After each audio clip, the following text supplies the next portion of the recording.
Assalomu alaykum hammaga. Hurmatli kuzatuvchilar, panel tanlashda adashmanglar. Sababi mana Jinko deb sotilgan panel. Mana Jinko nakleykalari biriga bir.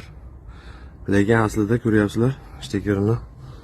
Umuman boshqa bir-biriga rangi ham to'g'ri kelmayapti buni. Ko'ryapsizlarmi? Hozir naryoqda yana bitta ko'rsataman. Bu ham xuddi shu holat, mana qarang. Nakleykasida Jinko turibdi. O'zi mana zerunmi nima? Xo'p, bu tomonda ham nakleykasida Jinko turibdi. Umuman ulanishlari boshqa nomlarni o'chirib chiqqan. Bunaqa qilib kuydirib. Ko'ryapsizlarmi? Shuning uchun ofitsialniysidan olish kerak. Shunaqa poddelka variantlari ham chiqib ketgan ekan, hushyor bo'lamiz.